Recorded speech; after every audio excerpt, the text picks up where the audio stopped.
जिंदाबाद जिंदाबाद जिंदाबाद। हमारी मांगे पूरी करो पूरी करो पूरी करो। तानाशाही नहीं चलेगी नहीं चलेगी नहीं चलेगी।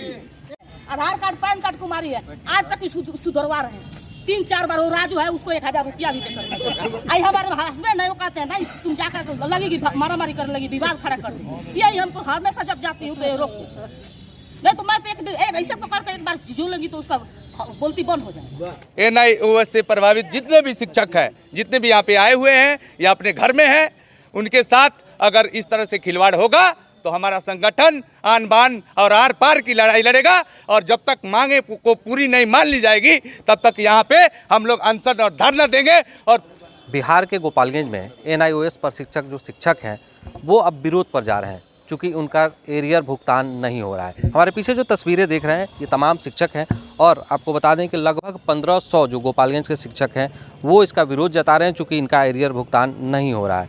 ऐसे में हम इनसे बात करेंगे कि क्या कुछ इनकी मांगे हैं और किस लिए ये लोग जो हैं विरोध प्रदर्शन करना चाह रहे हैं, क्या मांगे हैं। कि हम लोग स्कूल में पठन पाठन कराने जाते हैं और हमारा काम है कि जो हमें काम मिला है उसको हम लोग हृदय से मन से निभाते हैं।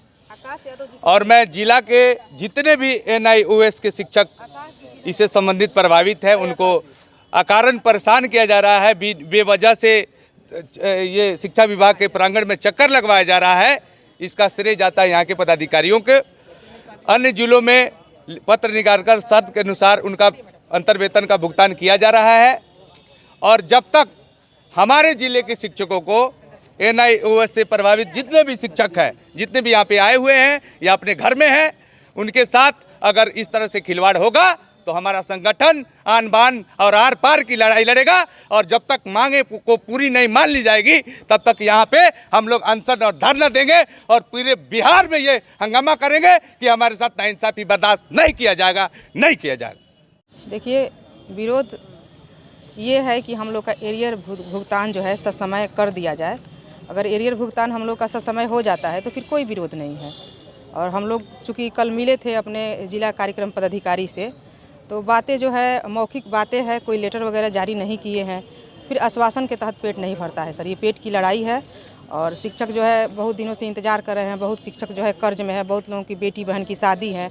तो चीज़ों को समझना होगा कि हम आपके अंडर में काम कर रहे हैं तो हमारा परिवार जो भी है उसका रिक्वायरमेंट हम ही पूरा कर रहे हैं। हम अपने परिवार का आर्थिक नींव है, तो हमको कमज़ोर करिएगा, हम कहीं ना कहीं से कमज़ोर पड़ेंगे, हमारा स्थिति सही नहीं रहेगा, हम सही नहीं रहेंगे तो हम बच्चों के साथ न्याय नहीं कर पाएंगे। तो आप जो है नौनिहालों के साथ खेलने का काम कर रहे हैं, शिक्षकों को जो है बीमार करने का काम कर रहे हैं। तो आपसे करबद्ध निवेदन है कि प्लीज़ आप ऐसा नहीं करिए। आप एक बेहतरीन पदाधिकारी हैं, बेहतरीन जो कार्यकर्ता साबित हो रहे हैं यहाँ पे आकर के यहाँ पर। तो ये एरियर के लिए भी हम लोग को न लड़ाएं। और आपसे बार बार आग्रह है कि आप हम लोग का एरियर जो है ससमय भुगतान कर दीजिए। आप हम लोग से बेहतर जानते हैं और अगर आप समय रहित हम लोगों का मांग पूरा नहीं करते हैं तो चरणबद्ध आंदोलन करने के लिए हम लोग प्रारंभिक शिक्षक कल्याण संघ के तहत आपके प्रांगण में विवश हो जाएंगे। हमारी मांगे सिर्फ एक है कि बिहार के अन्य जिलों में अगर एरियर का भुगतान हो सकता है तो गोपालगंज में क्यों नहीं। सबसे पहले मुजफ्फरपुर में वहाँ के जिला कार्यक्रम पदाधिकारी ने एरियर पर रोक लगाया पत्र निकालकर, और जितना तेज़ी से उन्होंने रोक लगाया ठीक उतना ही तेज़ी से उन्होंने उस पत्र को रद्द भी कर दिया। वहाँ के जिला शिक्षा पदाधिकारी ने रद्द भी कर दिया। मात्र एक जिला गोपालगंज बचा हुआ है जहाँ पत्र निकालकर एरियर रोक कर रखा गया है। अन्य जिलों के भांति यहाँ भी जल्द से जल्द जिला शिक्षा पदाधिकारी द्वारा उस पत्र को रद्द किया जाए और NIOS प्रशिक्षित शिक्षकों का एरियर भुगतान किया जाए। मेरा नाम दिनेश कुमार हुआ, मैं NIOS प्रशिक्षित शिक्षक हूँ। सर मेरा मांग यही है कि शिक्षक लोग जो है पढ़ाने के लिए हुए हैं और शिक्षक जो है समाज का रीढ़ होते हैं, फिर भी हम लोग के साथ विशेषकर शिक्षकों की ही साथ नाजायज़ होती है। हर काम में शिक्षकों के साथ नाजायज़ हो रही है। अब देखिए सर, अन-10 का मुद्दा है, तो अन-10 का मुद्दा जब शिक्षकों को जो है बहाली कर दिया गया कि हाँ आप लोग को जो है शिक्षा में पठन पाठन काम करना है, तो विद्यालय में जब शिक्षकों की कम संख्या थी तो शिक्षकों को बहाली कर दिया या उसके टाइम टू यदि उन लोगों का ट्रेनिंग हुआ होता तो सब लोग 2015 तक सब लोग ट्रेन हो गए होते। तो अब मान लीजिए शिक्षकों को 2 साल के बजाय 7 साल लगा है। उसमें भी नियम था कि 2 बार इन लोगों को जो मौका देना है, और 2 बार मौका नहीं दे करके सारे सेमेस्टर के 24 सेमेस्टर का परीक्षा जब सुप्रीम कोर्ट का आदेश हुआ तो सारे परीक्षा को एक ही बार ले लिया गया।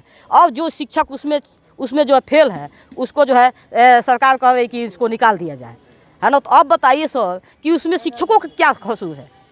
शिक्षक को जो है पढ़ाना काम है, और उसके बाद से पहले का जो नियमावली था कि जो शिक्षक जो है 10 साल पठन पाठन कर लेते थे उनको अनुभव के आधार पर 10 मान लिया जाता था। वो सारे विधि व्यवस्था जो है उसको लिप पोत कर बराबर हो गया है, और शिक्षकों के साथ ही अनहित होता है। और समाज में यह धारणा बन गई है कि सरकारी स्कूल में पढ़ाई नहीं होता। शिक्षकों को ही टॉर्चर जब किया जाएगा तो आप आपकी पीठी पर जो है मुक्का मारा जाए, आपको कहा जाए कि आप सुंदर बात बोलिए, वो कैसे आप बोल सकते हैं? इस तरह की स्थिति हो गई है। हम लोग को जो है पढ़ाने नहीं दिया जा रहा है सर। प्राइवेट स्कूल में जो है बच्चा को ले जाते हैं क लिख करके देते हैं, वो 20 बार बच्चा लिखेगा, उसका कोई टेंशन नहीं है। लेकिन हम लोग जब ही खली उठाते हैं तब तक हम लोग का कहीं दिमाग, और टॉर्चर के विभाग में हम लोग का जो है टॉर्चर होता है, हमारा दिमाग उधर चला जाता है। समाज में सबसे गरीब का बच्चा ही, सब आप लोग भी समझते हैं, सबसे गरीब का बच्चा सरकारी स्कूल में आता है, तो उसको उस रंग में रंग कर हमको लोग को पढ़ाना है। हम लोग का जो है सारे बकाया को 2 साल 3 साल टरकाया जा रहा है। हम लोग को समय पर कोई भुगतान हम लोग को समय पर नहीं हो रहा है।